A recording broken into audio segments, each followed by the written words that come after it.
Hello and welcome to the Game Theory Podcast. I'm your host, Sam Vicini. We are presented by The Athletic. Today on the show, it's the first part of one of my favorite podcasts every year to do.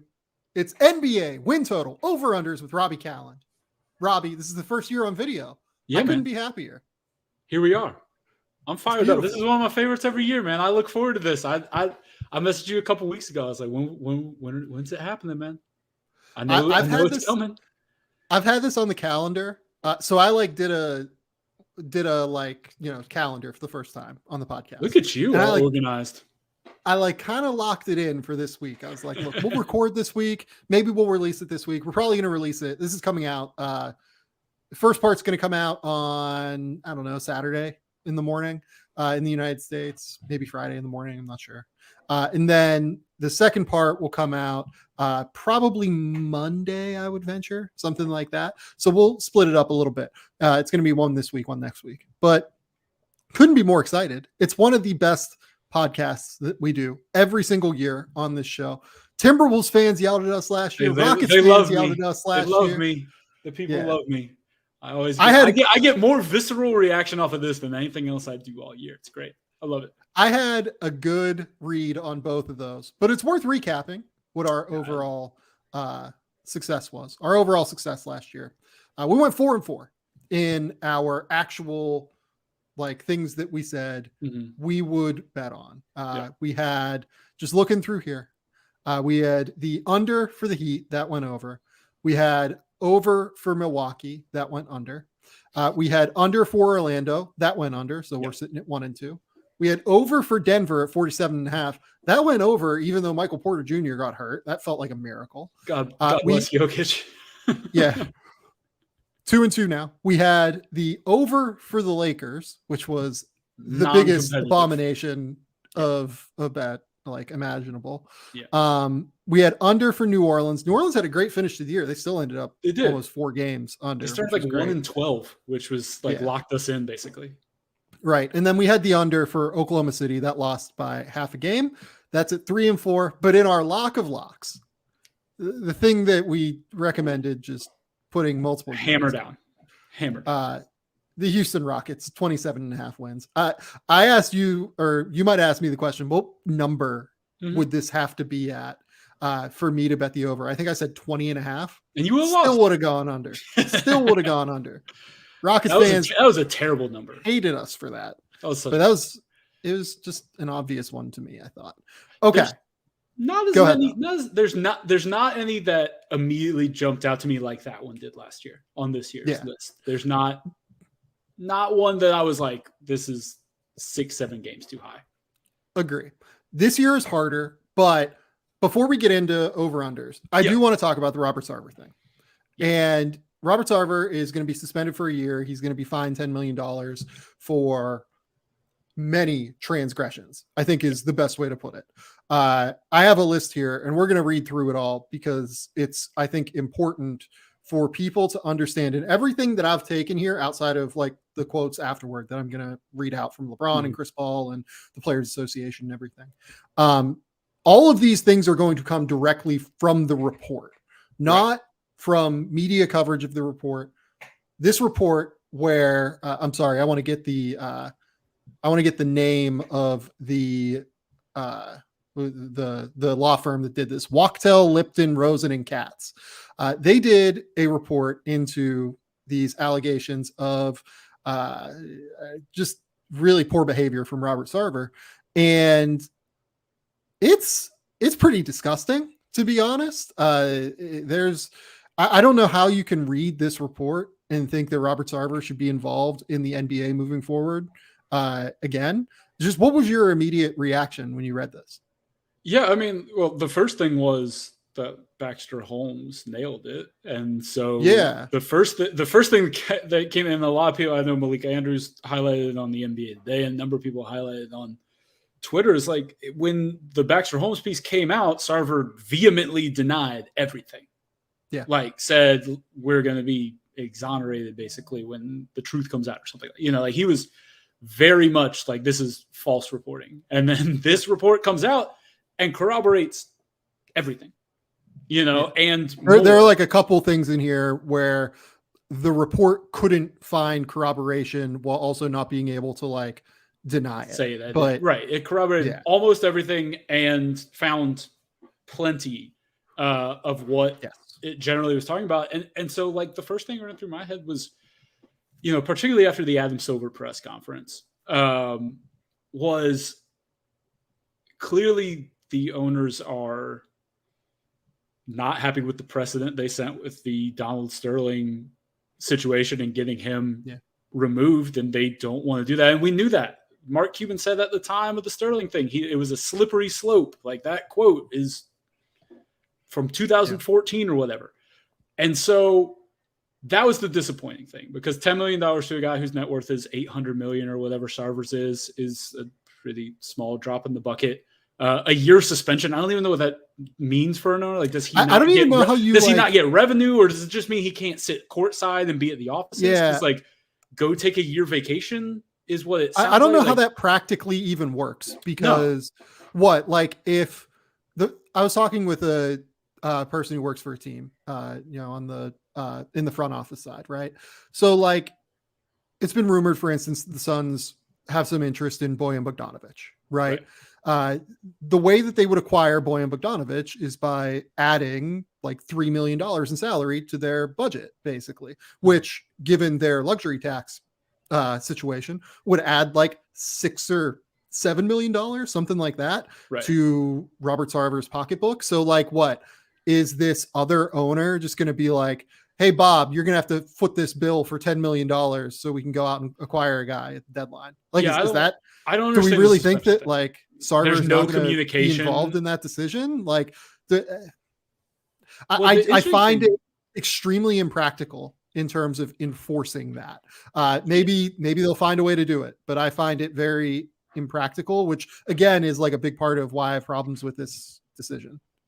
Yeah. And I think one thing that's interesting about the Sarver situation is he's not like, he's the majority owner, but I think it's like a 35% stake. Like, it's not like, he doesn't have like 70% control of this team or something like that. Like, so I think Heiken had that in a thing he did today, where his stake is smaller. Cause again, like his net worth is sub $1 billion, and that doesn't happen for a majority owner.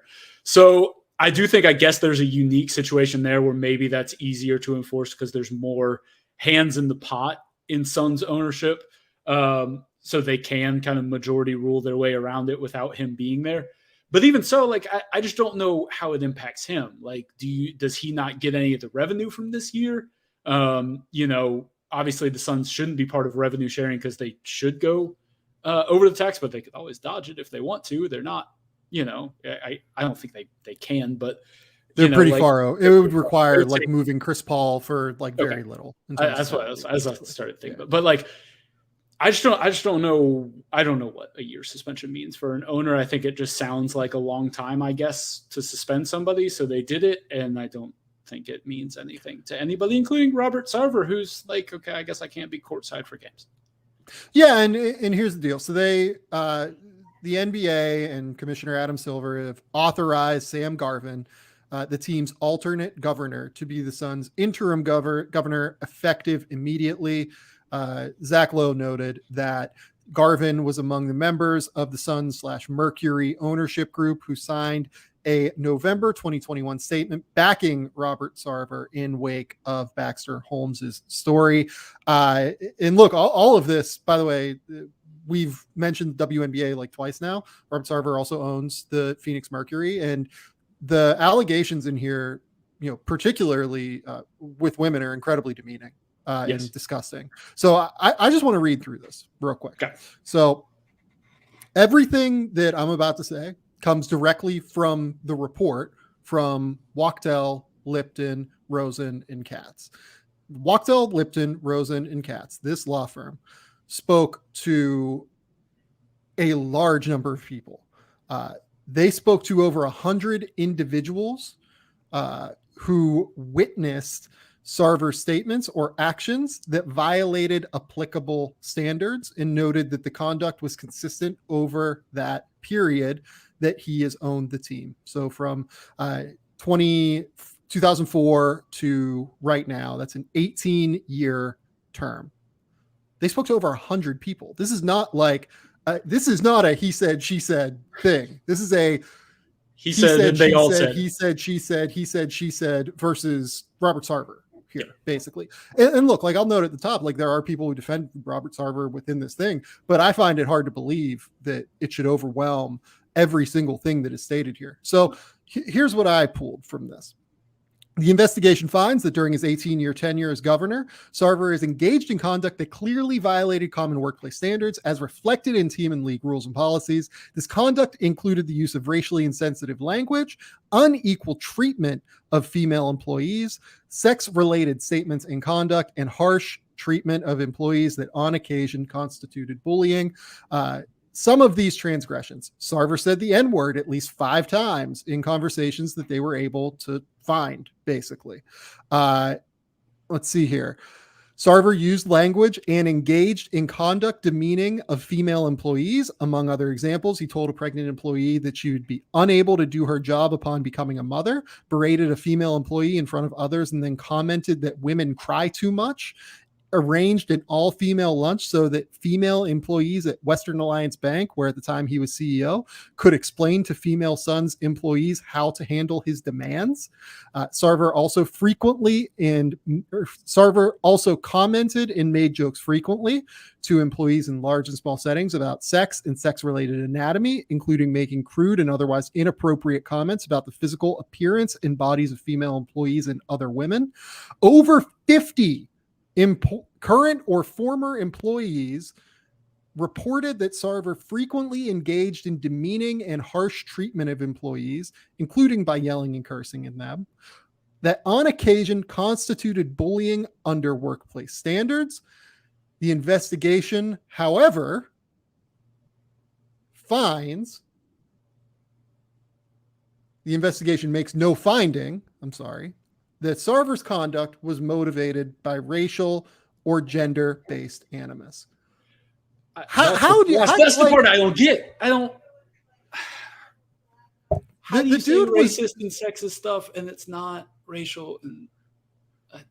Within this report, the diversity discussion began when Sarver asked the coach what he thought needed changing about the organization. The coach responded, diversity, and Sarver erupted, saying, and I quote, no, I hate diversity. What are we? The investigation substantiated 6 other reports of Sarver making comments that witnesses reasonably perceived as demeaning toward female employees, 6 instances of sexually crude comments in the workplace. One time, Sarver once unnecessarily dropped his underwear and exposed his genitals to a male employee who was on his knees in front of Sarver performing a fitness check that Sarver had requested and had undergone before. Past experience would have taught Sarver that dropping his underwear was unnecessary for this fitness check. Sarver commented to a pregnant employee that she would return to her pre-pregnancy size after giving birth. Sarver commented on a female employee's breasts after she had a breast augmentation. The female employee passed Sarver in the hallway, and Sarver addressed her saying, "Did you get an upgrade this summer?" Some witnesses reported what they viewed as racial and gender discrimination in hiring, firing, promotion, compensation, and distribution of assignments at the Suns.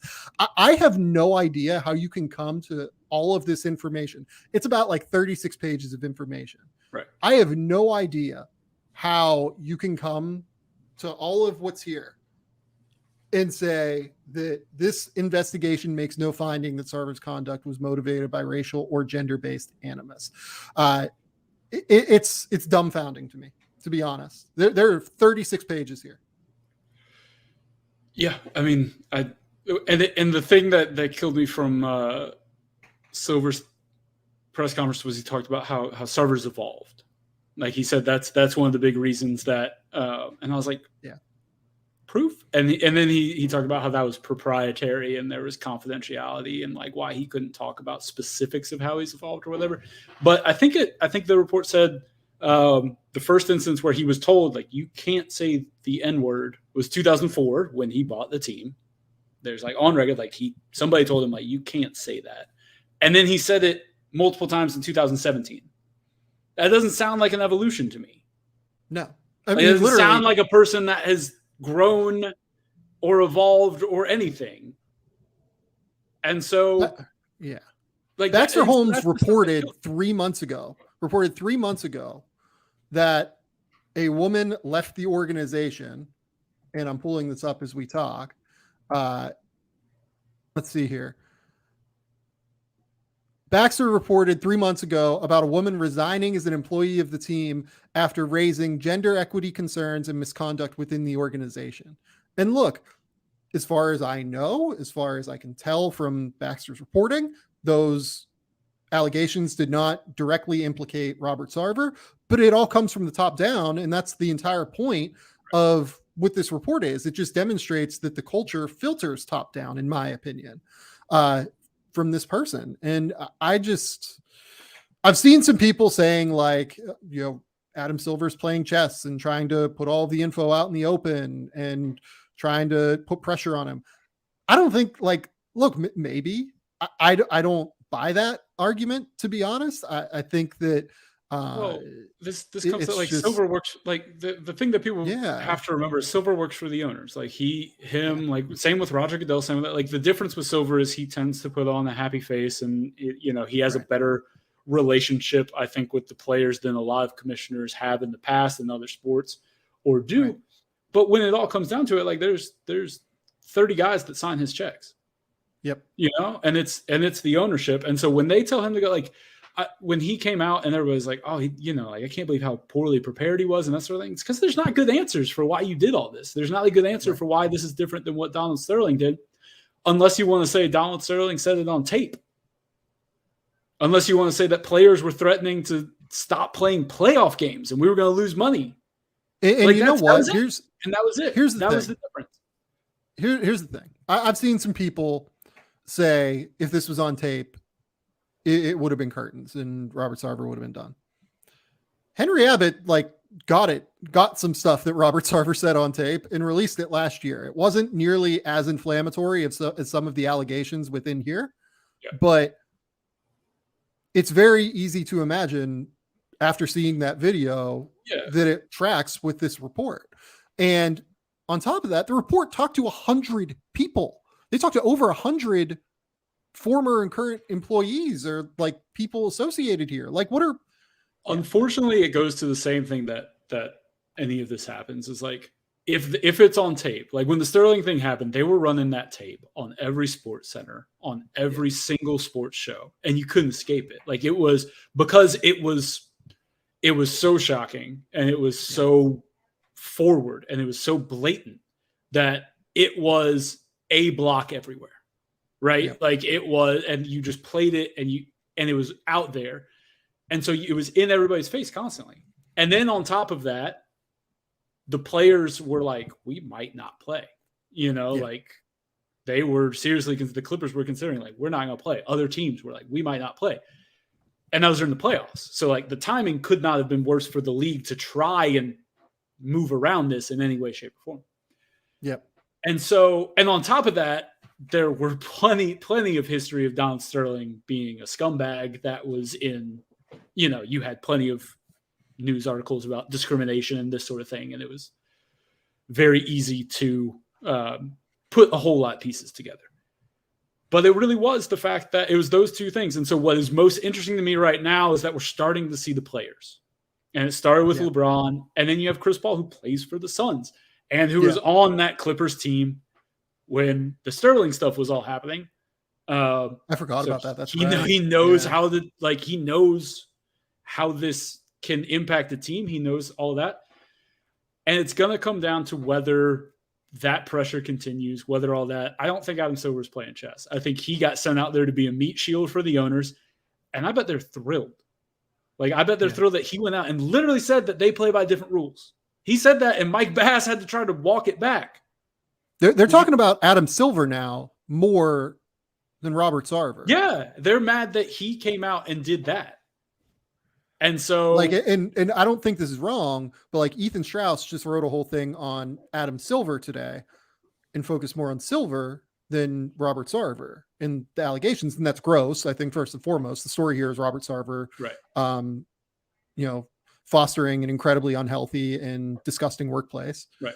But I just, Chris Paul, like many others, I reviewed the report. I was and am horrified and disappointed by what I read. This conduct, especially toward women, is unacceptable and must never be repeated. I am of the view that the sanctions fell short in truly addressing what we can all agree was atrocious behavior. My heart goes out to all of the people that were affected. LeBron James, stated here, read through the Sarver stories a few times now. I got to be honest, our league definitely got this wrong. I don't need to explain why. Y'all read the stories and decide for yourselves. I said it before, and I'm going to say it again. There's no place in this league for that kind of behavior. I love this league and deeply respect our leadership, but this isn't right. There's no place for misogyny, sexism, and racism in any workplace. Don't matter if you own the team or play for the team. We hold our league up as an example of our values, and this ain't it. And that's the problem with what Adam Silver said to Howard. That was where he tripped it. I want to say, you alluded to it, Howard, that there are particular rights here of someone who owns an NBA team as opposed to somebody who is an employee. Yep. And look, if people remember if I remember correctly, they didn't actually force Donald Sterling to sell the team. They banned him from the NBA. I guess theoretically he could have continued to own the team. Sure. But then he chose to divest. I mean, do something like that. Ban Robert Sarver for 10 years, sure, or 20 years, and say are you really going to want to stay invested in this team if you don't have a say so? Yeah, that would make sense. And Silver said he could have suspended him for longer. He said he had the power to do that, and he said he chose 1 year because of the evolution or whatever. It's really bizarre to me. I feel like part of why he's not going to sell immediately unless there's further and further is I would bet that he'd sell once a new TV deal comes up. I'm wondering that. Yeah. The skeptic, the pessimist in me says, when Sterling sold, he got $2.4 billion for the Clippers or whatever it ended up being from Ballmer.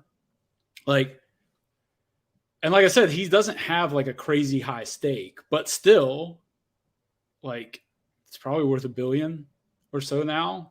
I'd venture it's worth 40%. More than that. Yeah. Well, 40% of the Suns is probably in the billion range. But even so, I feel and we know franchise valuations will jump again whenever they get a new TV deal, and that's coming up in 2024, I believe. So the pessimist in me says they don't want to set another precedent, and he'll hang on and fight to hang on until he's not going to sell low. Because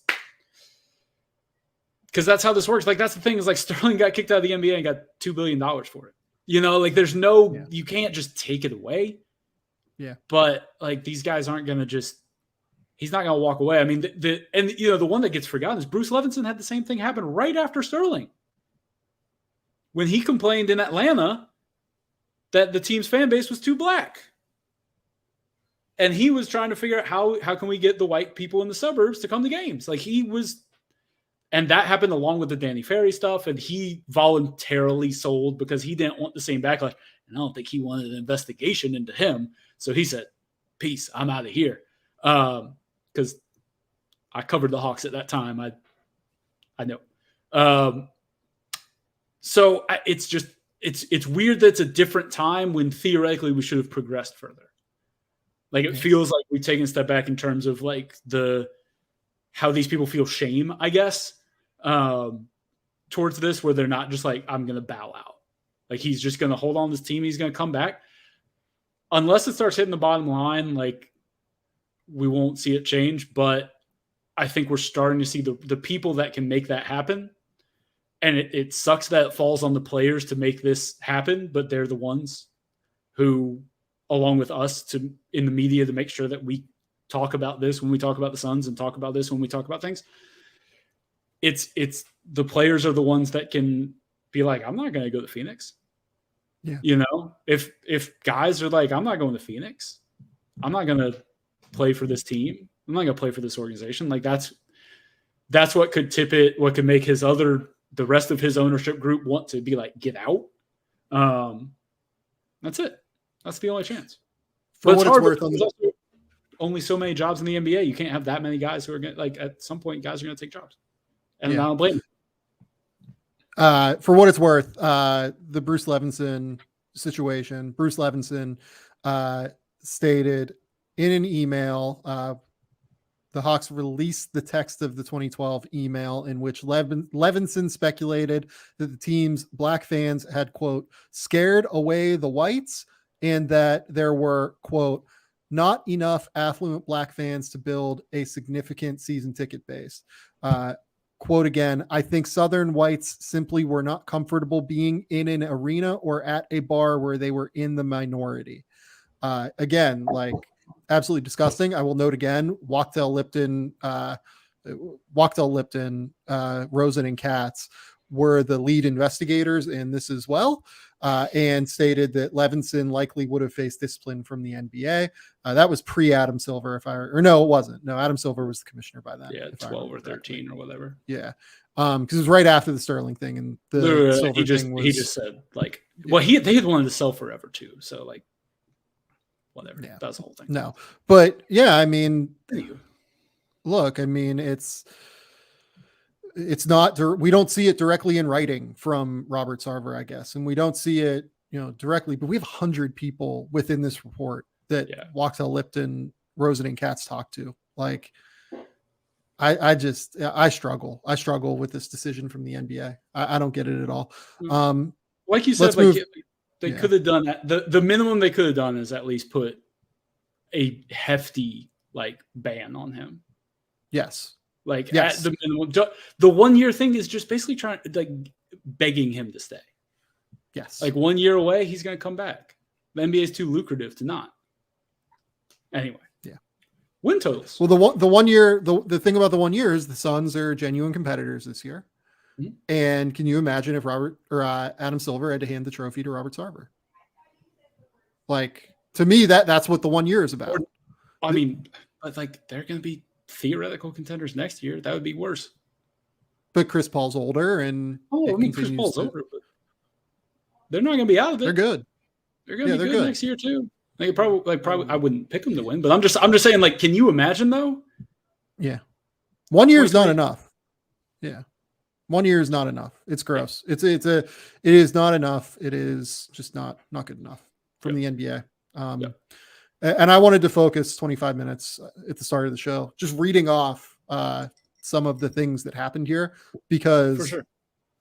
I've seen already some pushback on the NBA, even like overreaching from fans. Like, look, the media, this is one of those situations where it does feel like the media is a monolith in terms of what their opinion is on this matter, but I don't know that enough people have actually explained why what's in the media is a monolith, and specifically what is in the report. Almost everything I read is directly from the report. Everything in terms of Robert Sarver's transgressions, directly from the report. It's not good enough. It's not good enough. Okay, let's go to NBA over-unders. This is where Robbie and I tend to have some fun. So we're going to try and transition out of that and into smooth segue, baby. Into fun. Love that. So we're going to go with the Western Conference first. Typically we do Eastern Conference first. We're going to flip it up this year. We're going Western Conference first. Yep. Our first team, the Dallas Mavericks, they're over under, and it's cool. Of course, as always, these numbers are courtesy of BetMGM, the sportsbook partner of The Athletic. Let's dive in, though. The first team is the Dallas Mavericks. The over-under is 48.5.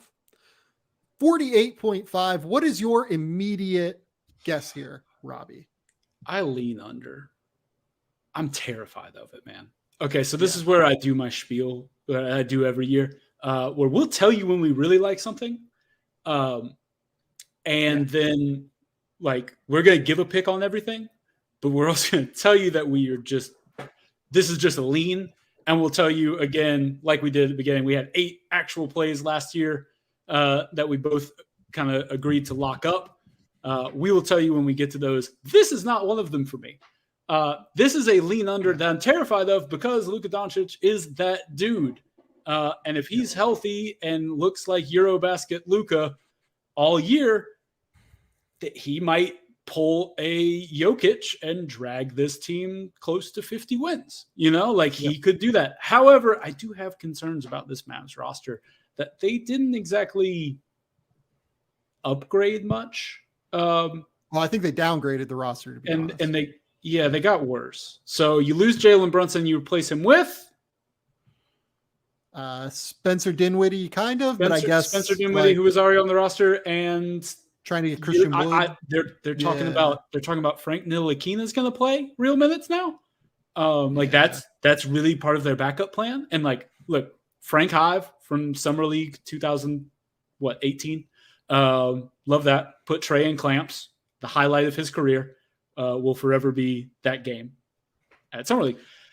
However, I just like them not getting Dragic, them not getting another ball handler is problematic. I am not a huge Spencer Dinwiddie guy. He was solid for Dallas. He was obviously much better than he was in Washington. Yeah. I thought he was pretty good, honestly. Last year. That's my saving grace here. Is Spencer might actually still be pretty good. Last year he shot 50, 40, 73 last year for Dallas. That would be great. I'm not sold that he can do it for a full year. I think there was maybe just a little bit of a bump coming to that team and a comfortable spot, and having to take on more of a creative role with Brunson out, I think dips some of that efficiency naturally for him.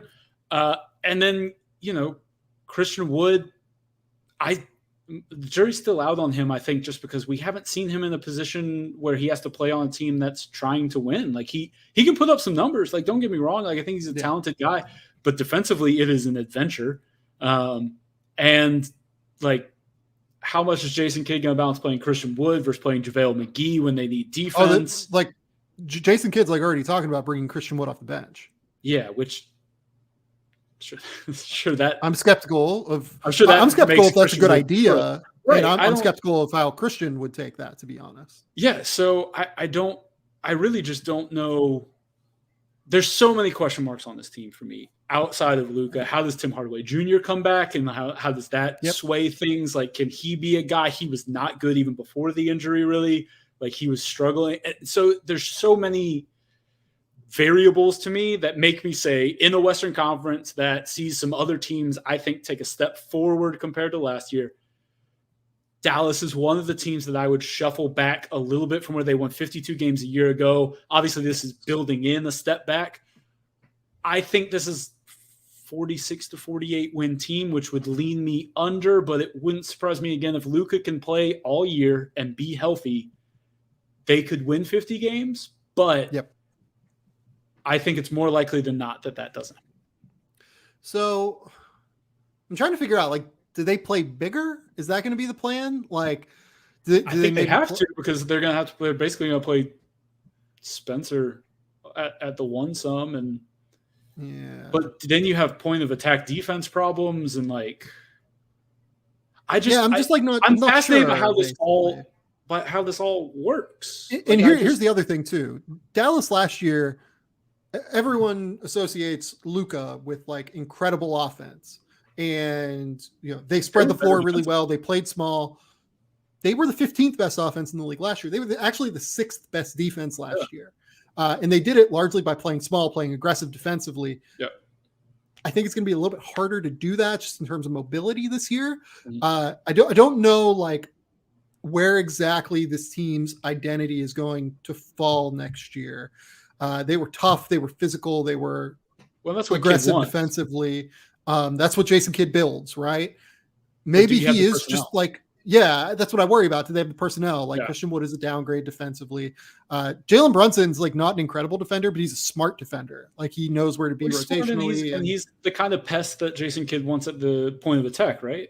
He can kind of get under guys and kind of get into them a little bit because he's fairly strong for his size. And and Spencer Dinwiddie long, so they're going to be able to do something a little bit different there. Yeah. But this is I honestly would say 48 wins for to me. This number is dead on. Numbers great. I guess I would lean just very slightly under, but I think this is a damn near a playoff team, if not a play-in team. Yeah. And there's no circumstance where I would consider betting against Luka Doncic with him coming into the season seemingly in shape. Like he looks great, or he looked great before Slovenia got eliminated. Yeah. He looks physically like in better shape than he's ever been entering an NBA season. So I absolutely would not even consider this number. You know what's going to be funny this year? Sam, are you ready? Are you ready for people to talk about how Luka's too tired in the playoffs because he played Eurobasket? Oh my God. Coming into the season in shape? Everybody talking about how he needs to come in the season in shape. He finally does it by playing basketball all season. And then when they lose in the first or second round, it's going to drive me nuts. Get ready, because it's coming. Yeah, I know it's coming. Okay, let's go to the Denver Nuggets. Their over-under is 50.5. Yeah. We took the Nuggets last year. Their over-under was 47.5 without Jamal Murray. This team won 48 games last year. They're getting Jamal Murray back. They're getting Michael Porter back. They still have Nikola Jokic. They're getting Kentavious Caldwell-Pope. What are you thinking? Over or under here? Yeah, this is one that I think I'll bet it. I think I'd bet again. I love it. We can put it on the board. We can put it on the Sam and Robby unity board here. The fake board, because I'm not allowed to actually bet on sports anymore. Correct. The fake board this is just for accountability. We like to come to you every year and bring accountability for what we did a year ago. Over. I mean, it's all the things you talked about, like, because the thing, and we talked about it last year. If you trust anybody to play 75 games in the season, it's Jokic. Yeah, like the dude's an Iron Man. He doesn't play the style of basketball that tends to lend itself to as many even mild ankles and things like that can knock a guy out for a couple weeks. Yeah, because he doesn't play above the rim. Like he's a floor bound fella, and that keeps you healthier than, say, somebody who jumps around a bunch. I mean, it's part of why Anthony Davis tends to roll ankles. He's up in the air a ton. You land on people when you're up in the air. Right, you're up in the air and you land on people. Like that's the fear. Jokic is not landing on them. People land on him, but And so you give me Jamal Murray back. I love the KCP ad. They lose a little depth for the regular season, but like they haven't had point guard depth. You know what though? I was just thinking that, like, I don't think they do lose depth, because the Bruce Brown signing, I think, is going to be awesome. I love that. Like, Them being able that's to go a small perfect fit. Yeah, it's kind of like you're going to be able to run like weird 4-5 or 5-4 like ball screen actions where Jokic is the ball handler and Bruce Brown's the roller. Like there's going to be some real fun stuff that gets created there. I actually think Christian Brown might be able to help a little bit off the bench. He's like an 8th or 9th man. Comes in and shoots. He's a sneaky better defender, especially in a team context than what he gets credit for. Sneaky athletic. Damn it. Oh no, he's just athletic. Like he's not even. I know. Like I was hoping we could get sneaky athletic in that. You get year 2 of Bones Highland, which I think they're hoping is going to be able to replace Monte Morris. Yeah, I think this is like basically it comes down to, do you think that Michael Porter Jr. and Jamal Murray are only worth 2.5 wins? Like they're getting them back, like, and I don't think they're really losing much on top of it. Like, I think you can make a case that like Kentavious Caldwell-Pope might be worth like a win or 2 on this team, let alone getting back 2 potential all-stars. Like this is, I will look at the numbers as we're speaking in terms of like which team will lead the Western Conference in wins. Like, I wonder if we can get that number. Denver, I think, is a sneaky team to win like the Western Conference in the regular season. Yeah. And to end up with the 1 seed. I can sift through some things here and see if I can find it in a second. Yeah, I mean, I think we're in agreement here. I don't think we need to spend too much time on it. It's I think fairly self-explanatory. I think so too. Warriors 53.5. Where are you at on the number? I don't know. They won 53 last year. They don't really care that much about seeding. I don't know, man. I don't want to take anything here. This is not a play. The number looks right to me for what I think they're a 53-54 win team again. Like because like I said, like the thing that drives you crazy about betting a Warriors win total is like they weren't fighting for the 1 seed last year down the stretch. Yeah. Like they weren't worried about that. They don't care if they go on the road. They just don't. Like so here would be the case for the over. Please. Stephen Curry only played 64 games last year. He didn't play a crazy amount. I would imagine that Steph probably plays a similar number of games this year. So like you don't have to worry about regressing Steph's minutes at all. Draymond Green only played 46 games last year because he got hurt, obviously. I think that if Draymond Green stays healthy, he probably plays 65, 70 games. You add, damn near 600, 700 minutes of Draymond Green. Klay Thompson played 32 games last year. You're getting a full season of Klay, hopefully, which maybe is 60 games. Mm-hmm. Again, that's going to add something like, 800 minutes to Klay Thompson. You're in contract year Jordan Poole, which I think is going to be very important for Jordan Poole. Andrew Wiggins is in a contract year, if I remember correctly as well. Like, there are a number of like motivational factors here that I think you can make the case. They do lose a bit of depth because Otto Porter and Gary Payton Jr. are gone. Yes, he is. But I don't know. I think that like the stars will be sufficiently motivated. You hopefully get a bit of regression in terms of minutes from their stars. Just a bit of an addition. Even like you could have one of those guys get hurt and you're still likely going to get more minutes from the big three than what they did last year. I lean over here. Okay. It's 53.5 is like a pretty big number to where I do worry about the motivational factors, but obviously they hope that like Jonathan Kuminga, James Wiseman, Moses Moody, these guys can step up in terms of depth. If those guys step up and are ready to play, like, and they are able to, like really provide minutes, I think this goes like way over. I think they could win like 59 potentially. Yeah. I mean, I guess I'll go with you there. I'll go on the lean over because I see more over. I see more upside than downside. I see more, like scenarios where they end up, like you said, closer to 60 wins than like sub 50. And if you see that, then lean over. I don't want to bet it just because, again, I'm spooked off of how they can maybe sleepwalk a little bit. But yeah, man, they're a really good team. They'll be a top 3 seed in the West again, top 4 seed in the West. So totally agree. Okay. So the Houston Rockets are up next. This number, 23.5. So last year, no, well, last year we were very aggressive on the under when it was 27.5. I think this team is better than it was last year. Mm-hmm. And the number is 4 wins lower. I know they have to win 4 more games. I think this is over. I think over 23.5. I feel actually like kind of okay about this, to be honest. Like, I think that you should see just growth in terms of, you're going to get Jalen Green, who's going to be a year better. You're going to get Alperen Şengün, who's going to be a year better. I think that Tari Eason and Jabari Smith have a chance to come in and at least like eat up some minutes. Kevin Porter Jr. is still a wild card for me long-term, but I think he's going to be valuable this year. Again, Kevin Porter Jr. potentially in a contract year if they don't sign him to an extension before the October deadline. Josh Christopher will dribble the basketball. He will shoot. He will shoot. Las that Vegas, is true. Not shy. I think this is an over. I feel pretty okay about like the Rockets not being. Last year, they went into the year last year, and I was like, this defense doesn't really have a chance to even like compete. Yeah. I thought. I felt very good about that being a bottom 5 defense. They finished second to last. This year, I think they're at least like a little bit more mobile than they were last year defensively. Okay. Kevin Porter Jr.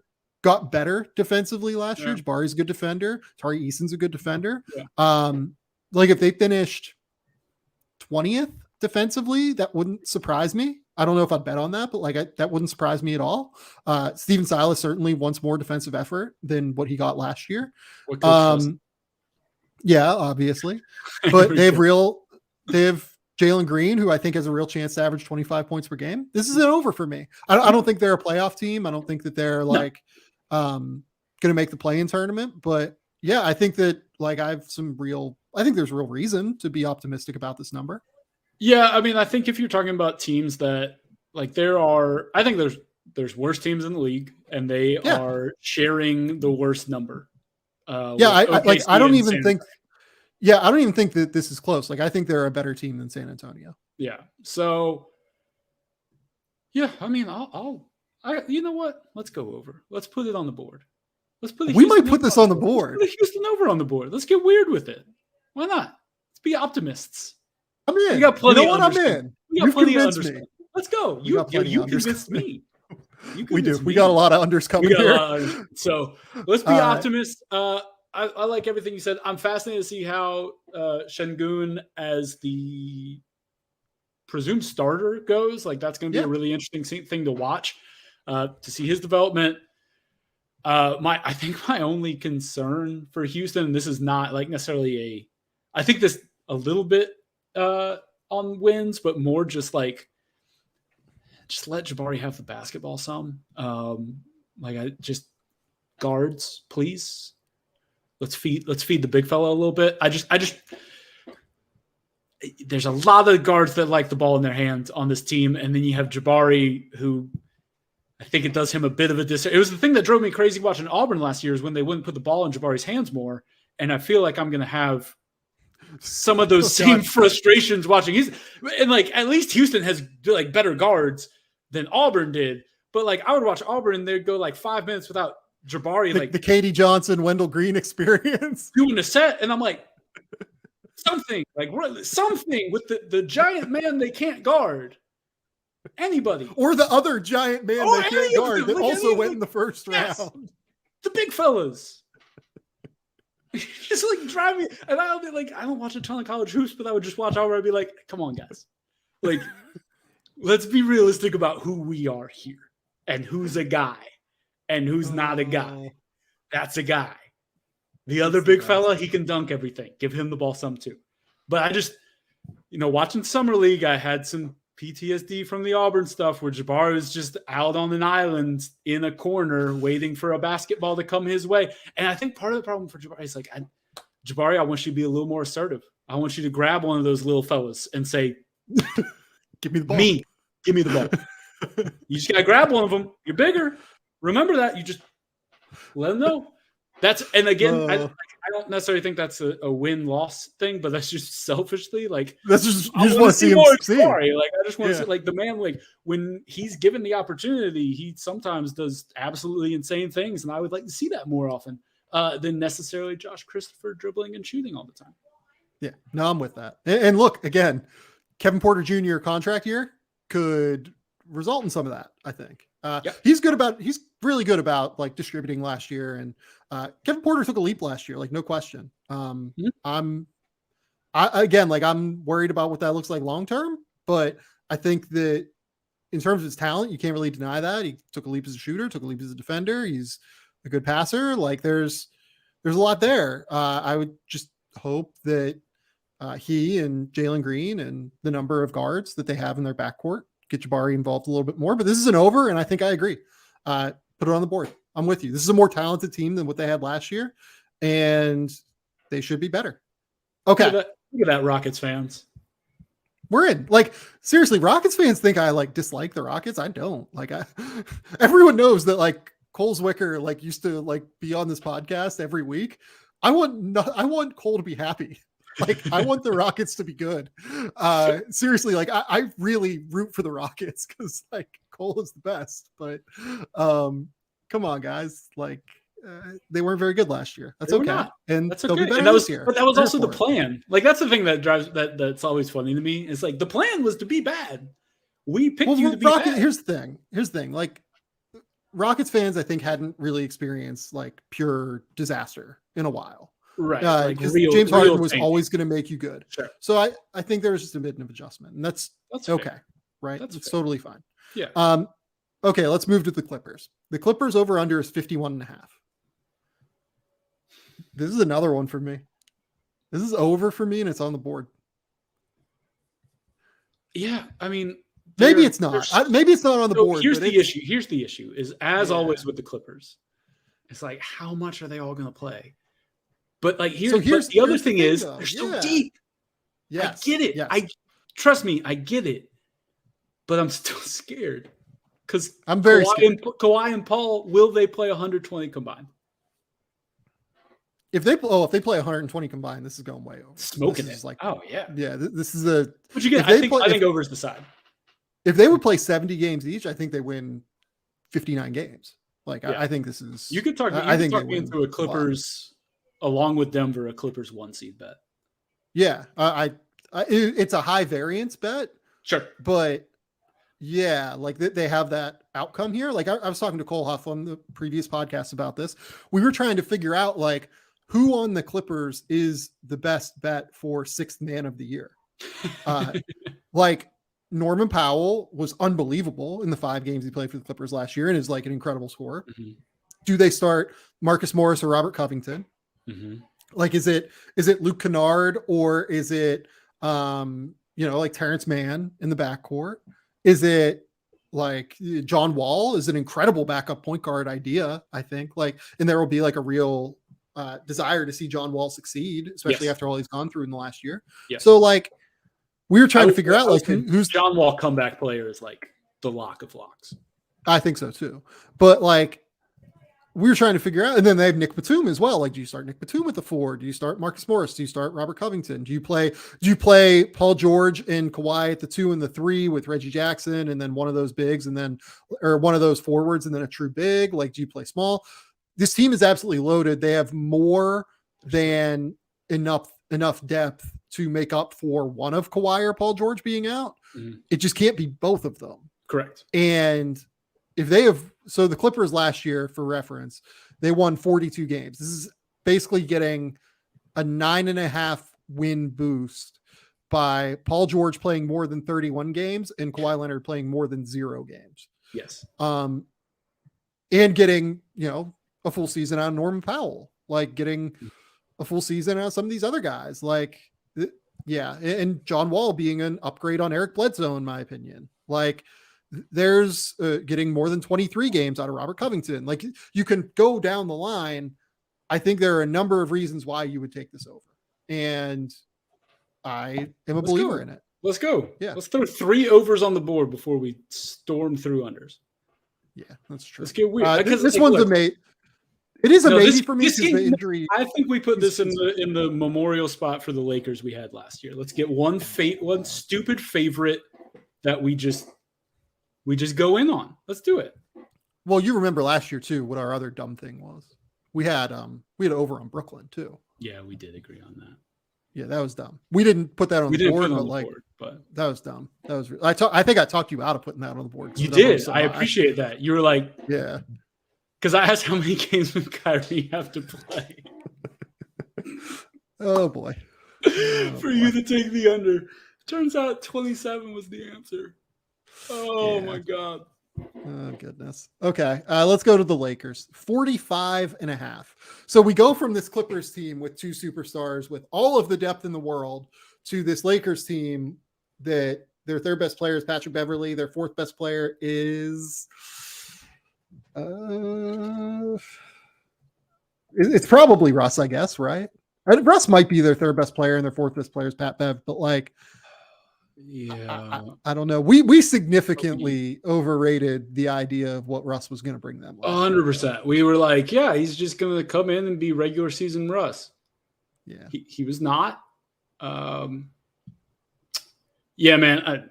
I'm not playing it because LeBron and AD could do LeBron and AD stuff, but like this, I don't know how you bet the over on this unless you're a Lakers fan. Yeah, I think this is an under as well. I don't want to put it on the board because I'm terrified of just the general LeBron-ness. Yeah, but if LeBron and AD play 135 games, this is definitely going over. But if they don't, and like all evidence over the past 3 years is that they won't. Right. Like LeBron over the last 3 years has played 67, 45, 56 games. Mm-hmm. Anthony Davis over the last few years has played, as I pull it up and try to find Anthony Davis, 40, 36, and 62 games. So the odds are that these two are going to play like 100 games more so than 135 games, which is going to make it very difficult, I think. Yeah. If they were held last year was Russ would make up for that, because like when Russ is on the floor, normally a regular season team is good, but like that was not the case. Like we were like, yeah, they can miss some games because right. No, wrong. Right. Yeah, no, it's I don't know. I just like went on the podcast last episode and talked a lot about the idea of LeBron 25-1 for MVP. Because if it all goes right for LeBron averaged 30 points a game last year. LeBron's really good. If it all goes right for the Lakers and they win 50 games, there's going to be an enormous push for LeBron for MVP. And I think there's value to be had at 25-1. At even odds, 45.5 over under. I think that the odds are more likely that this doesn't go super well this year for the Lakers. Yeah, I would agree. I mean, they're going to be better, but 12 wins better. I don't know. But I do want to say, I love Darvin Ham. That's my guy. I hope he gets some time. I don't know if that's going to happen. It's tough to get time in LA if things don't go well. But I think he's going to be a very good head coach in this league when he gets a roster that is full of NBA talent. Yeah, that's the problem. Right now, it's just not. They're just so thin. Like they are the antithesis of the Clippers. Like the Clippers, you go like 12 deep, and you're like, there's a guy I'd put in a rotation. Like, they're gonna have to. Ty Lue's gonna have to figure out who not to play, and Darvin's gonna have to figure out who can play. Rather have the other issue. The Grizzlies next.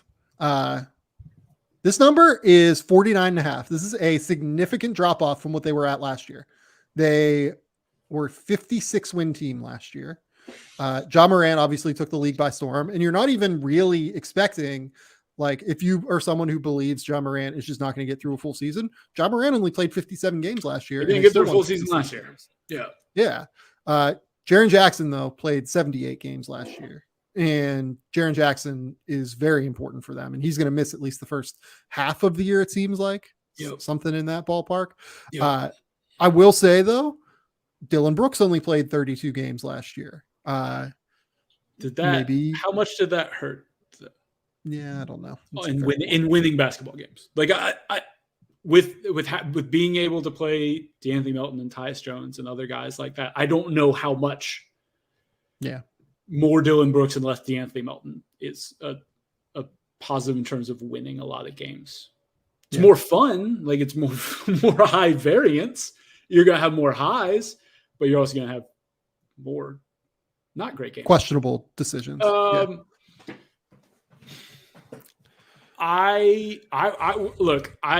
came in the last year, we were pessimistic about the Grizzlies offseason. I thought they had downgraded. I didn't like the Steven Adams addition. Steven Adams and Jaren Jackson Jr. were perfect complements to each other.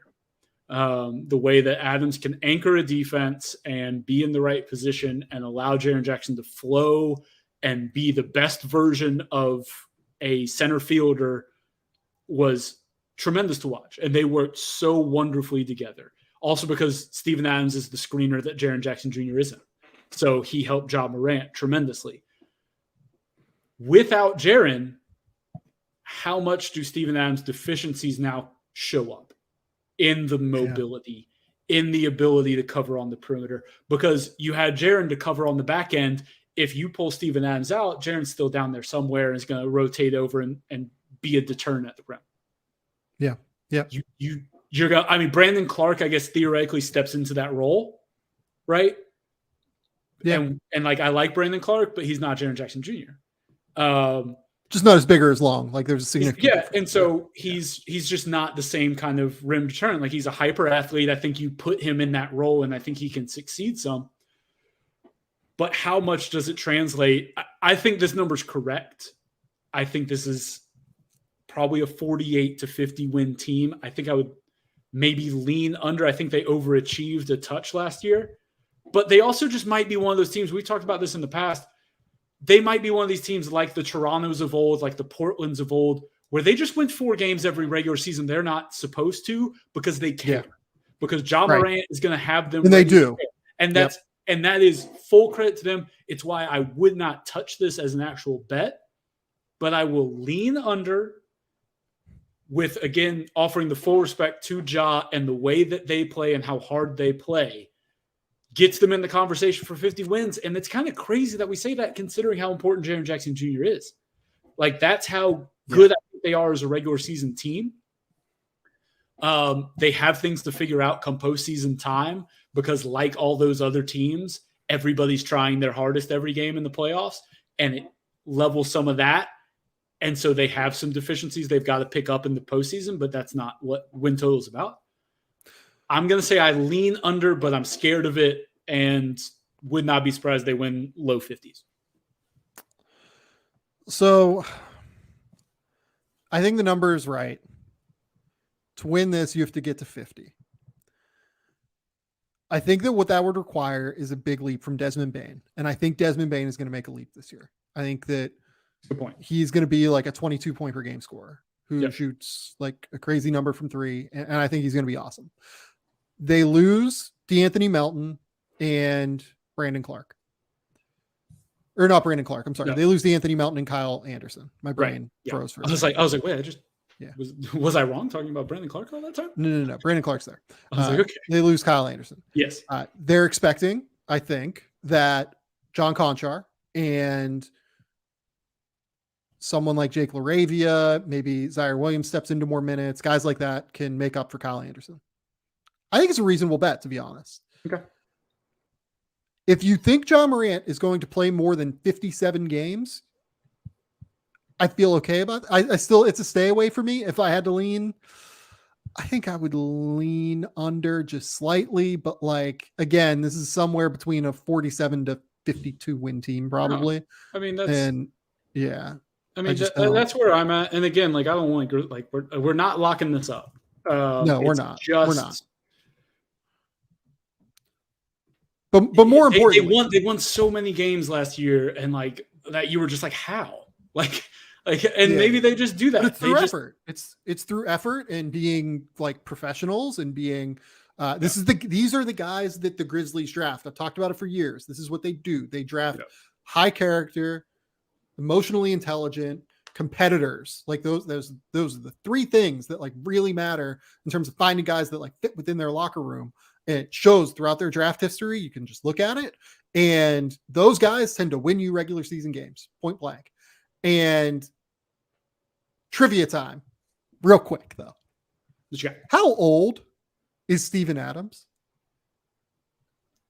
32. Steven Adams just turned 29 in July. The hell? He's got that Greg Monroe in him. Steven Adams. No. Just How turned old was 29. he when he came in the league? He must have been like. He was like 19. He turned.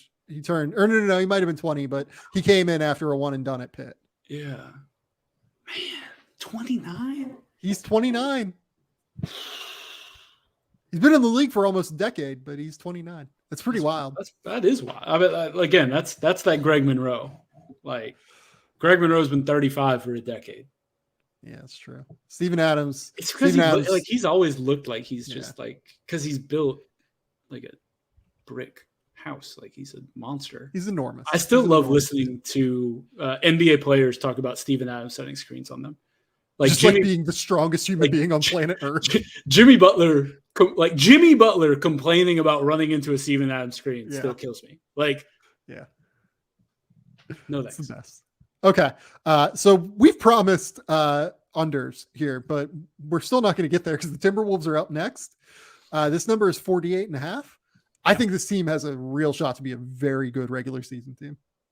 We're watching it. Regular season king. Are you kidding me? We're watching it in Eurobasket with Rudy Gobert, how impactful he is on the geometry of the game. Yeah. I think that this team is going to be awesome offensively because Rudy is an incredible rim runner. Karl Towns is a great shooter, great perimeter player, can really create. You're essentially replacing Rudy with Jared Vanderbilt or Jared Vanderbilt with Rudy. And for as much as I love Jared Vanderbilt and think he's valuable, Rudy as an offensive threat is a significant upgrade. Yeah. And by the way, that pressure on the basket, I think, is actually really, really going to open up the court for someone like D'Angelo Russell, who's going to have like a true primary pick and roll roller toward the rim that teams have to account for. And that's going to open up his pull-up game. It's going to open up Anthony Edwards' pull-up game. Obviously, you're going to have Karl Towns on like the second side of the action. It's going to be nasty. Or just as the Karl pick and pop with Gobert in a dunker spot on the weak side, right. Because he likes to lurk there and then rotate over if you help up, and they're gonna be able to do some nasty stuff like offensively, and it's a really good situation for Rudy, like you mentioned, because they have so many dynamic on-ball guys that he can just feast as a rim guy. And like, I also think in a way that maybe in Utah, he didn't like, he wanted the ball a little more. I think he'll come into a situation understanding his place a little better in Minnesota rather than having his place kind of supplanted by another young guy in Utah. I think that always irked him a little bit, was how Donovan leapt over him when he was kind of the guy. And I think he always felt like he should have another hand on the wheel with Donovan. And in Minnesota, he comes into a place where it's pretty clear the hierarchy offensively.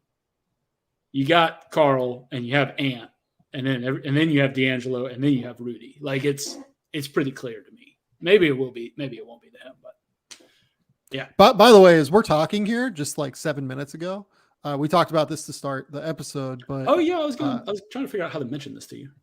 Yeah, Suns Vice Chairman John Najafi has released a statement calling for Robert Sarver to resign. Yeah, man. He owns the second largest ownership stake in the Suns and Mercury franchise. And he cannot, in good judgment, sit back and allow our children and future generations of fans to think that this behavior is tolerated because of wealth and privilege. Shout out to this guy. Shout out to John Najafi. I don't know anything about this guy. I'm stealthily writing a blog post in the background about this right now. Yeah, this is good. This is good. I like it. Najafi went on to say that Sarver's conduct would have warranted immediate termination by any CEO, executive director, president, teacher, or coach. The fact that Robert Sarver owns the team does not give him a license to treat others differently than any other leader. The fact that anyone would find him fit to lead because of this ownership position is forgetting that NBA teams belong to the communities they serve. Shout out this dude. Shout out this dude. This is great. Big John Najafi guys here. Good for him, man. He's great. This is fantastic. Absolutely fantastic. Good. That's a strong statement. Yes, I am here for it. I am very here for it. Okay.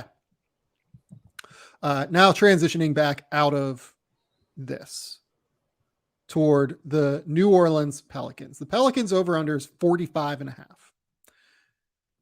The Pelicans last year won 36 games, but I almost think that number is like non-representative of who they are, kind of, because after the CJ McCollum deal occurred, they were a different team last year. Also, they're getting Zion Williamson back. This is like almost purely an on paper bet to me. Yep. Like what this roster looks like on paper. And like, look, you can say, over the last, what was it? They won like a crazy number of games over their they only went 10-10 over their last 20 games. But they went, what is it? They went like 7-5. Yeah.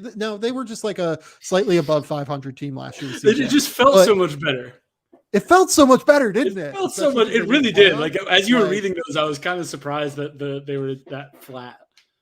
Yeah, and they were good against the Suns in that series too. Yeah, I think that was part of it. Yeah, but I don't know, man. Like, I think this is just, there are too many questions here for me. I'm staying away from this entirely. Yeah, but I think that I lean under here just because of the questions I have. Mm-hmm. Like, how does Zion Williamson fit with Jonas Valanciunas and Herb Jones, who were two of their most important players last year. Zion's obviously like incredible, and I love Zion, and like I'm all in, but like, how does that roster work around him to accentuate his skill as like the most dominant interior force in the NBA? Mm-hmm. CJ McCollum, I think, is a great fit with him. But like, if you end up with Zion and CJ and Jonas on the court together, can you put Herb on the court with those guys and make it work offensively in the way that you need him on the court to make it work defensively? Mm-hmm. I love all of the players on this team. Like literally, like I think that I have a higher opinion of every single player on this team than what the like typical consensus is. Like I love Zion.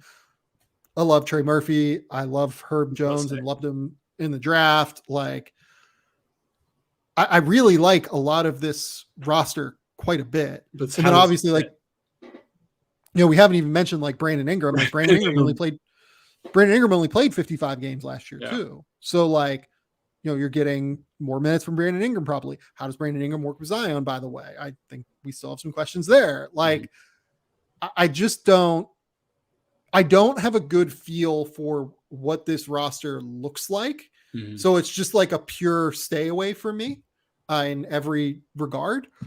If you made me lean, I guess I would lean just like very slightly under. I think this ends up being like a good, solid play-in team, but I just I can't wrap my head around it. So it's a stay away from me.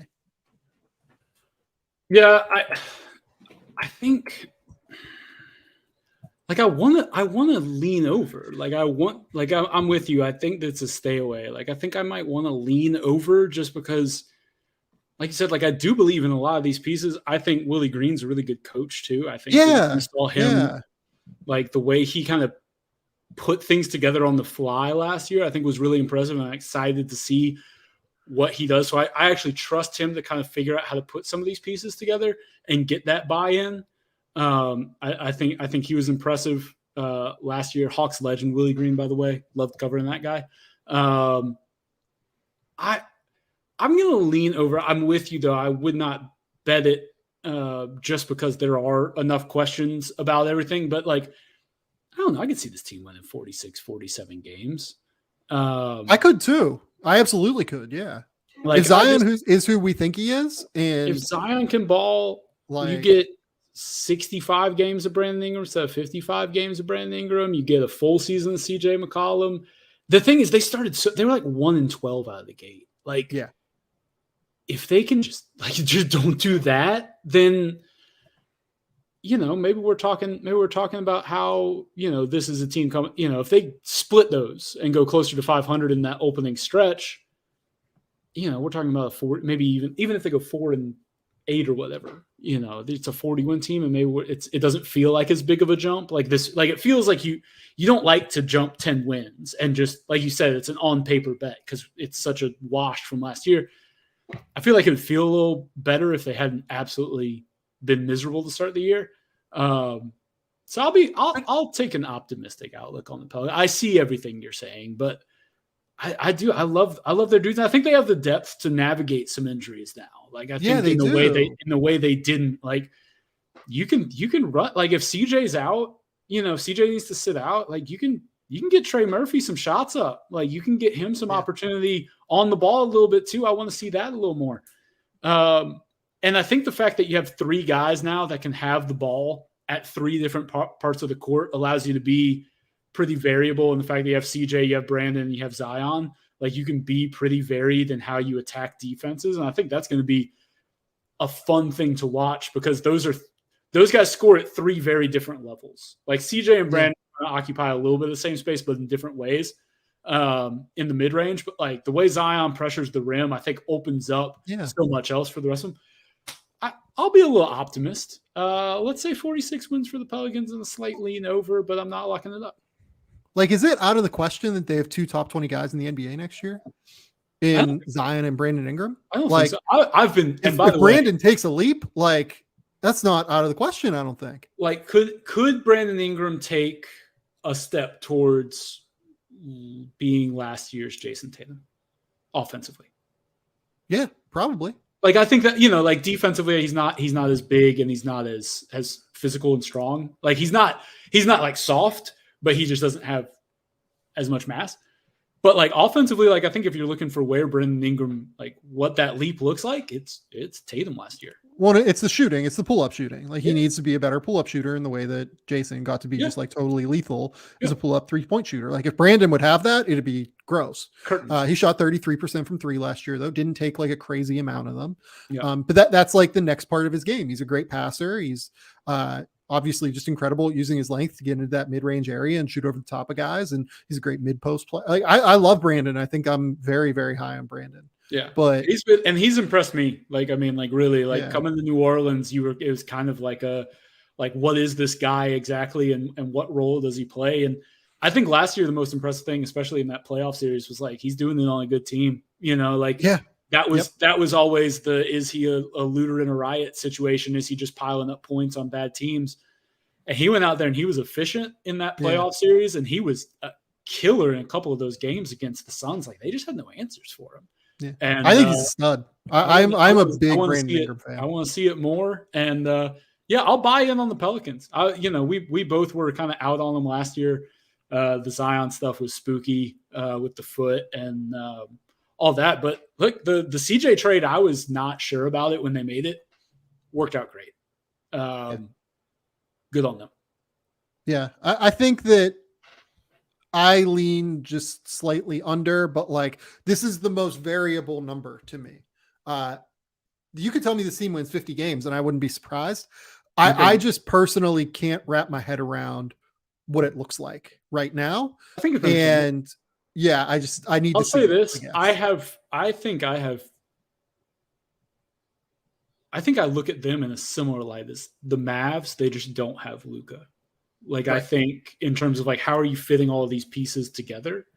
But I also think I have fewer questions about the supporting cast than Dallas. Oh, definitely. Yeah. Like they just don't have Luka. Like, it's just like, so I would put them, I would put New Orleans and Dallas. I think they're in a similar tier for me in terms of wins. It's that same 46-47 win expectation, which is why Dallas, I was a little under, and New Orleans, I'll go a little, I think they're very similar teams. It's just obviously the Luka factor can throw a whole lot off. Yeah. Okay. The Thunder now 23.5 wins. No Chet. That is such a low which number. Sucks. No Chet's terrible. Yeah. But Shai Gilgeous-Alexander only played 56 last year. Josh Giddey only played 54. Lou Dort only played 51. Teo Maledon only played 51. Shout out. They're artists, man. They really are artists. Mike Kendrick Williams only played 49. Like Moose season out there. Okay, trivia time. Oh no. Outside of Shai Gilgeous-Alexander, who played the most minutes on the team? Shai Gilgeous-Alexander played 18 more minutes than this person. Oh my goodness. Dort? No. Dort was 4th in minutes. Oh my God. I don't even know, dude. This is like when we played the Thunder roster game last year. This is hard. Is it Moose? This year. It's not Moose. Moose was... I would think it was Moose. He'd be way down there. Moose is 15th in minutes. Okay. I don't know. Who you got? Darius Baisley played the second most minutes on the Oklahoma City Thunder. Good for Darius. The intern. Okay. Robby Kalland. How many players can you name on the Oklahoma City Thunder? Let's see if you've improved from last year. All right. Well, we got Shai. We got Josh Giddey. We have Chet Holmgren. Yep, that's 3. We have Darius Baisley. 4. We have Luguentz Dort. 5. We have Mike Muscala. 6. We have Teo Maledon. 7. Sort of. I think Teo will be on the team, but for now. Come on, man. Come on. Get the patron saint of this podcast. Oh God. Dude, I'm blanking so hard on the Thunder roster right now. This is good podcasting, by the way. Just me thinking. Just you naming players on the Thunder. Just trying to name guys. This is pathetic. I definitely know more guys than this. Is Favors still there? I believe he is still on the roster. Yeah. Okay. Derek Favors. That's 8. Come on, man. Did you kill it? You see, now I'm like. So here, I'll give you a hint. Oh, Poku. Of them are... Shit, Poku. Sorry. No, of course I know Poku. That's the important Poku. I know Poku. Yeah. So that's 9. 2 more of them are first rounders that happened this year. Jesus Christ. Oh my God. Oh yeah. The Williamses, the Jalen and Jalen Williams. That's 11. Yeah, this is great. You're drilling it now. I'm doing much better. I just needed a little. Yeah. As soon as I was like, who am I forgetting? Poku. Of course, I'm forgetting Poku. Yeah. Who was the other first round pick they had? Usman Jang. Oh yeah. 6'10" French kid. That would have taken me a hot minute. That was not somebody I was real dialed on going into the draft. So that's 12. We have Aaron Wiggins, Jeremiah Robinson-Earl, obviously. Mm-hmm. I think you named Baisley. I did name Baisley. Trey Mann is an important one. Okay, Trey Mann played Gators. Trey Mann played the 5th most minutes on the Thunder last year, by the way. Oh no. Do you know how many minutes Trey Mann played in the first 20 games of the season? In the first 20 games? No. Yeah. He played 30? Looks like about 156. Okay. So he was not a real big piece. No. And then became a big piece. Yeah. And he was sneaky good, by the way, for a time there last year. Shot making translated eventually. I mean, look, he's going to have some issues defensively, but he got a little bit better defensively throughout the course of the year. Important piece for them long term now. Could be interesting, as a 6th man, genuinely, I think. This is an over-under of 23.5. Same place it was last year. That number is very low. It's so low, dude. For a team with we listed the guy, it's kind of a fun game, but as you list the guys, they're just young players, and I think I would have a very hard time taking this under. We took it last year, and they, like you said, none of their guys played more than 56 games. None of their guys, and they went over by 1 or by half game. I have a really hard time taking the under on this, but I don't want to bet the over because they also will shut everybody down again.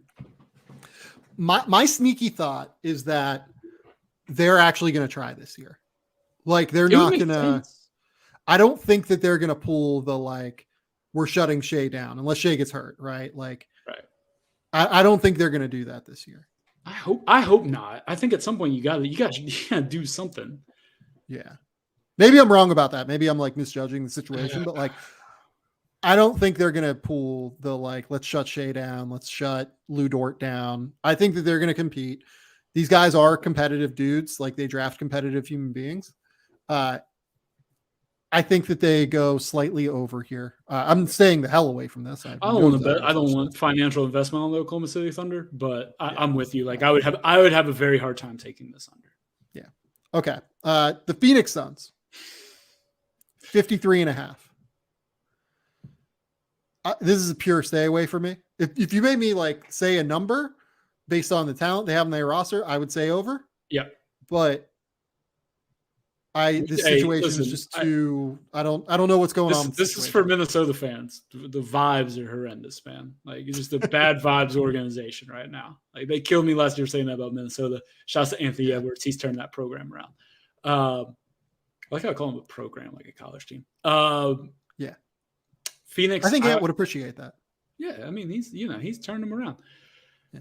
It's honestly that. I think that's true. I'm with you. Talent makes me. And by the way, there's no way Phoenix fans can argue that the vibes are bad here. The vibes were bad on the court in the last thing we saw from the Phoenix Suns, where they got obliterated by Dallas, and the vibes are bad off the court with Robert Sarver. Let's just be real. The number 2 stakeholders calling for the number 1 stakeholder to resign in disgrace. Yes. Seems bad. And the star of the team agrees. Going great. Look, here's what I will say. Wait, did someone agree? Well, I mean, Chris Paul just generally like said like the punishment wasn't enough. Yeah, it's true. Okay. So like, I'm just saying generally, like he didn't like retweet and say like hell yeah, but like the general gist is the same. Yeah, I mean, I want nothing to do with this franchise right now. I don't know where they go. Maybe they can just reset it. But like, it seems really hard after the way the postseason has ended the last 2 times to just get it all right back. And maybe they can. Like Monty Williams is good. They're so good. Monty Williams is really good. They have like the same team. Like they're of a 64-win team a year ago. Like they're really good. Like this feels low, but it also feels low for a good reason. And it feels like something might change at some point in the year. And I don't know. Like I will make the case that like Monty Williams might be the coach I trust most to like get guys locked in, handle this situation, figure it out. Right. Yeah. Chris Paul is incredibly mature, head of the Players Association. I think Devin Booker is too. Devin Booker wants to compete, wants to be great. DeAndre Ayton wants to play video games. And wants to play basketball and just play basketball and play video games, and that's all he wants to do. And I respect the hell out of that. Mikal Bridges, incredible professional. Like they have the team to do it. I actually think that like this is if there wasn't anything going on off the court, this isn't over for me. Like, this is a smash. Yeah, but I don't know how I feel about all this. Yeah, and also I don't know if Chris Paul plays fewer games this year. I don't know if he and like the thing that was the issue for them last year is this I don't like their backup point guard situation. Like they rode a super hot hand with Campaign through that finals run, and he has not been the same. And they haven't addressed enough. Like they tried to add Aaron Holiday last year, and that didn't really do anything. Like the backup point guard situation is a tough one with them. And when Chris Paul could play 55 games, that's a real issue. That is the blemish on the roster I have the biggest issue with, and I think it's the thing that holds them back in the playoffs. Yeah. Okay. Let's go to the beginning of what is going to be an under party, I think, forward for this podcast. Oh, yeah, baby. The Portland Trail Blazers, 39.5. What do you think here, Robby? I mean, I'm not betting the over. I don't know if I want to lock up the under on Portland, and maybe you feel differently. I don't want to lock respect for what Damian Lillard does in the regular season. Like, just genuinely, like it's. I talked about it when I talked about the Grizzlies. Like, he's just one of those guys that gets his team to play hard. Yep. He didn't play last year, and that's why they were horrific. But he tends to be a guy that can get the rest of the team. And, like, they've got some guys. Like, I'm excited to see what Anthony Simons does in, an expanded role full-time now. He was obviously balling out without CJ and without Dame, and now, he steps in. I'm not huge on Simons necessarily as, like, I don't know if he's an all-star caliber type guy, fringe guy like CJ was, but like he's a fun guy to watch. I think it's an under though. Like we've talked, like how many teams in the West have we talked about leaning over at this point? Like somebody's got to lose games. Somebody's got to lose games, and it's going to be a talent discrepancy. And they are just at a talent deficit compared to more than half of the West.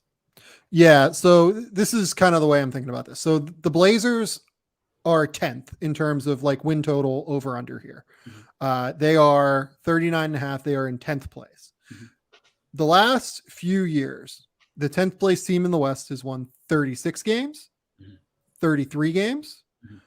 They won 34 games, 37 games with the Lakers in 2019. Then the 10th place team in 2018 won 42, which is just a very high number. That was the year that like the Clippers were like, it took 47 to get in the playoffs in 2018, which is just like totally bonkers. But then 34 in 2017, and then 33 in 2016. So in general, like the team that finishes 10th in the West tends to win something like, 33, mid-30s. ish games, 33 to 37 games. Yeah. And I think it's just hard. Like, so when you're like a good team, but you're just a little bit below everyone else in the league, and you're going to be not favored to win a ton of games. Like, it's just hard, I think, to come up with almost a 500 record. Well, that's what you need. You need 40 wins. That's a lot. And we're also talking about, some of these teams that were bad last year are going to be a little more competitive, at least. Like, we're talking about Houston. Houston's not going to be a gimme this year. OKC's not necessarily going to be a gimme depending on when you catch them in the season. Like, obviously you kind of replace them with San Antonio and Utah a bit, but I just, it's hard for me to say over.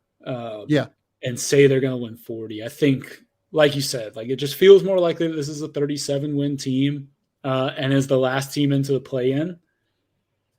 And look, are you going to want to face Dame in a play-in game? Probably not. Like, it's not going to be fun. Like, the 7 seed's not going to have fun playing Dame because we know what he can do in a one-game situation. But it's going to be tough for them to do this. I still don't know what Chauncey is as a head coach necessarily as well. Like, I think those old Portland teams, we knew exactly what they were with Terry Stotts and how they were going to run stuff. And they're kind of going to have to keep, because they missed so much time, there's going to be another kind of relearning curve, I think, there that could inhibit them from starting as well as they'd like to. Yeah. Okay. I agree. This is a slight under for me, but like not crazy. Sure. The Spurs, 23.5. Pop wants Wemby, baby. Yeah, look, if I could bet on a team to have the worst record in the league, I think it'd be the Spurs. Oh, for sure. Like, this roster is like scary. It's bleak, good. And they're going to trade a few guys. I would think so. Like, they're going to trade Pirtle to somebody when a team comes up and thinks like that they're competitive. Keldon Johnson's probably their best player. I would agree. Is their second best player Jakob Pirtle? Yes. And then Vassell. Probably. Yeah. I think that's right. Like, unless Sohan, like, it's just like ready from the jump in a way that I as a fan of him. I don't think he's better offensively than Vassell at this point. Yeah, no. Maybe like Primo, like, just takes him. Yeah, I mean, Primo's going to play a lot. Like, he's going to have to. I don't have anybody else to do basketball. I just don't. I think this is like a team that wins like in the teens. This is a bet for me. Okay, well, put it on the board. Spurs under. This is a non-existent bet since I'm not allowed to bet. Yeah, this is Spurs under. Put it on the board. They also would they want that 1 seed in the lottery, the 1 seed in the lottery. They're just gonna be bad. Like, I hope at some point Pop spends press conferences reading Wemby stats. Like, as they're just like asking him about, wouldn't that be a great bit? Like, as they're asking him about some like 30-point loss to the Clippers, he just reads what Wemby's doing overseas. 20 16 and 12 or some shit. That'd be amazing. This is going to be a rough team this year. And I think, and like I said, like, I think they trade Pirtle because I think there's enough teams that are going to believe that they're contenders that need big man help. Yeah. That somebody, like Toronto might call. Yeah. Like that. That's Toronto the exact team I was going to bring up. That makes the most sense. Yep. And like, they're not going to get a better player back for that. Like, I just think there's enough, maybe Charlotte goes on a stupid run to start the season, which I don't see. We'll get to them in the East, but maybe Charlotte comes calling or something. But like, I think there's enough teams that are going to talk themselves into, we could be something, and they're going to want to trade that. Pirtle will be out of there. And I think he's an early trade guy too. I think the Spurs are going to jump on somebody early, and he's out of there in like December. Like, he's not a deadline guy. Injuries will occur throughout the year. Well, and that's so like they're going to hold on until they get the right thing, but somebody's going to offer a first for like a lotto protected first for Jakob, and he'll be out of there. I think that is a likely outcome that someone offers a real first round pick for Poeltl. I would like to bet on Poeltl not being on the Spurs. Minus 5,000. Well, I mean, look, like his extension number is like not like it's not like insane, but if I was him, I would probably wait to see what the TV money is going to look like, and probably want to go to free agency. Yeah. But like, there's like a not like 0% chance that he could take like a 450 extension or something like that. I wouldn't do that if I was advising him though. Okay. The Kings 34.5. I feel bad about this. I think this team's going to be incredibly fun. I think they have a chance to win 40 games, and this is a stay away from me. It's just that they're like the 11th or 12th best team in the West. And while I really am going to enjoy watching Kings games, I have such substantial worries about what they look like defensively that I can't get to an over.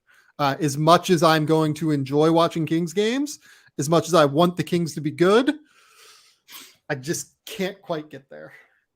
Let's stay away. I don't like we talked. I think we talked about it last year. Like, just do you want to invest financially, emotionally in the Sacramento Kings any more than this is a fun team to watch sometimes at 10:30 at night? Oh, I don't even think it's going to be sometimes. Like, I think they're going to be genuinely fun. Like the Domantas Sabonis in De'Aaron Fox pick and roll is going to be great. They have like real second side shooters now with Keegan Murray and obviously Harrison Barnes is still there, and Malik Monk is a good offseason acquisition for them to eat up minutes and knock down shots. Like, I am genuinely like excited about what this team looks like. I think that they're going to be a really, really fun team to watch, if only because of that 2-man game that has all of the surrounding pieces that really make sense around those two.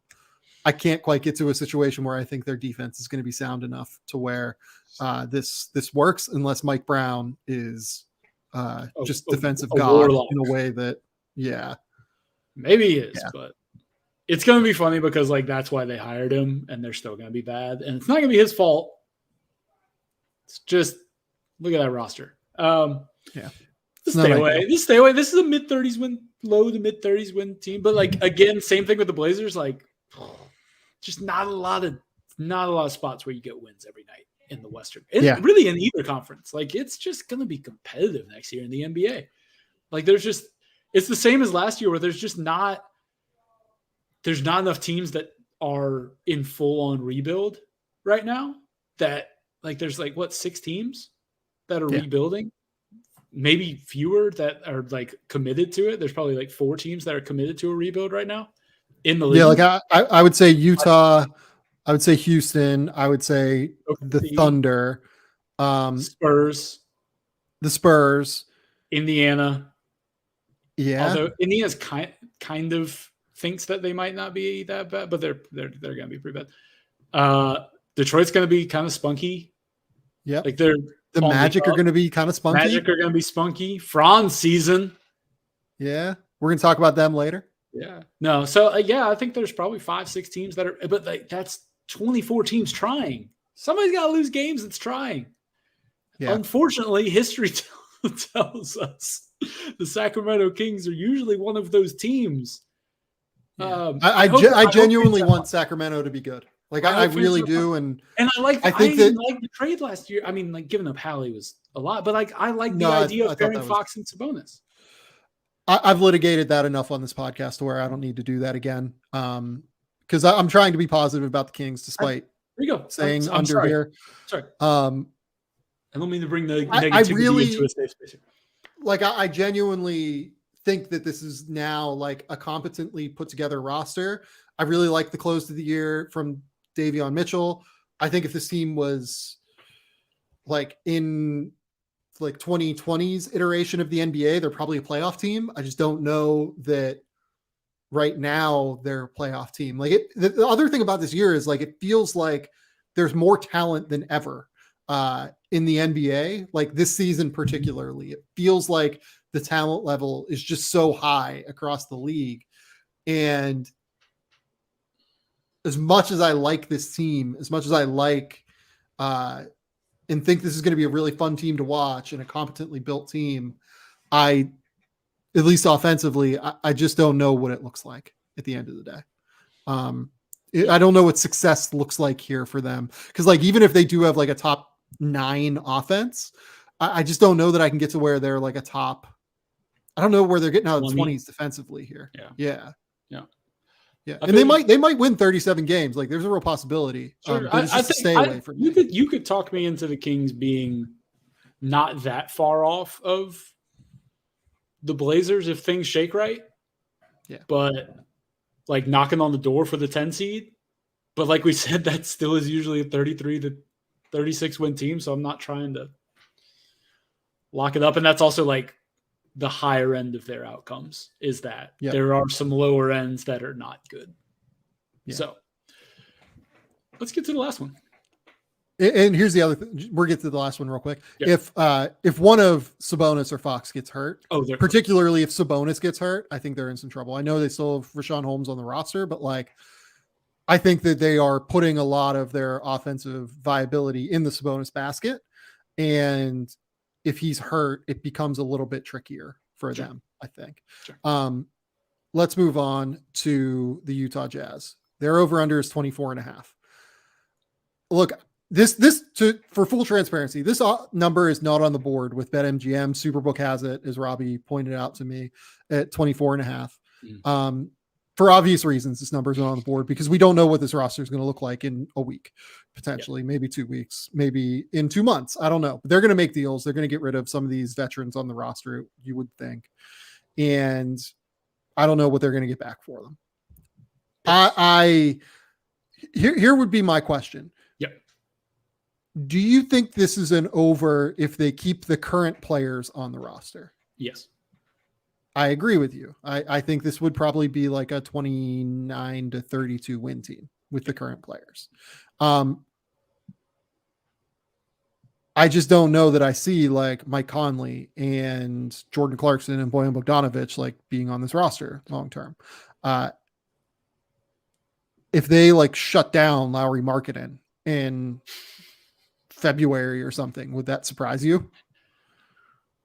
No, I would believe anything with this team. Ainge clearly he's gunning for it. He wants, That's the thing. I think the Jazz and the Spurs are we are getting bottom 3. Like those are the teams determined. Those are the only 2 teams that I truly believe are determined this year to get bottom 3. I think everybody else has at least some incentive to try and win a little bit. But like with the moves that those 2 teams made, it is straight to the bottom.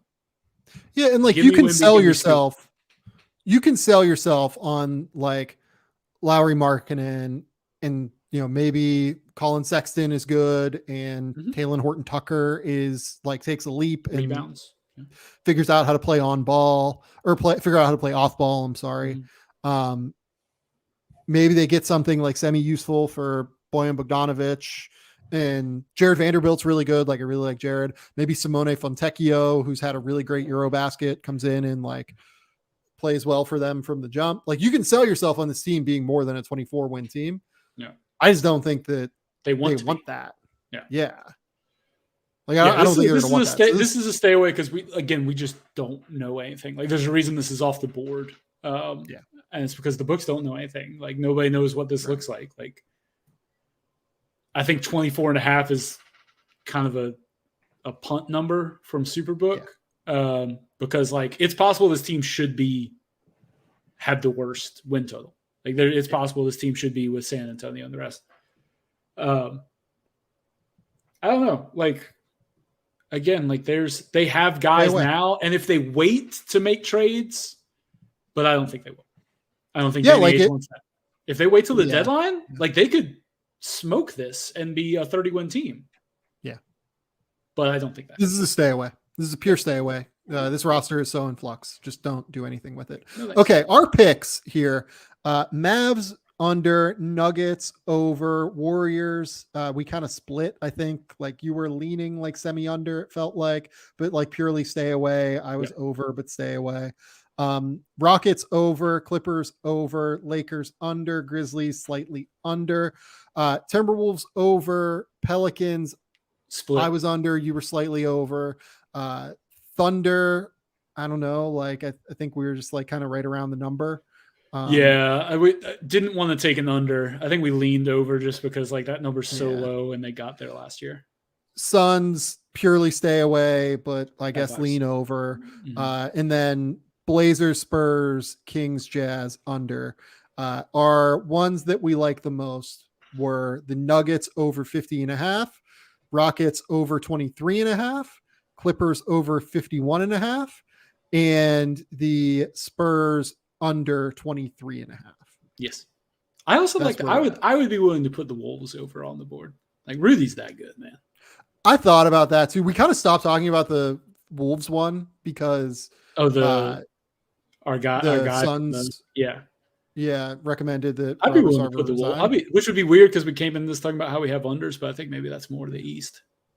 Let's talk. So, it's funny because I have 1, 2, 3, 4, 5, 6, 7, 8. I have 9 unders here in the West that we just talked about. So, okay. Well, I think leans, but like we're locking up more overs than we are unders is what I'm saying. Like, it's just kind of funny that we're like 4-1 on overs on the locks board. Yeah. Anyway, I want to wait. I want to wait until we see what we got on the East before we put on the Timberwolves for sure. But okay, we've gone an hour 45. Let's end it here.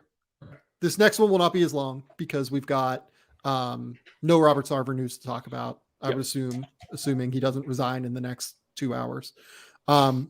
This has been the Game Theory Podcast. Please remember, rate, review, subscribe, do everything you can to support the show. We will be back probably on Monday with this next podcast with Robby and I breaking down over-unders. Until next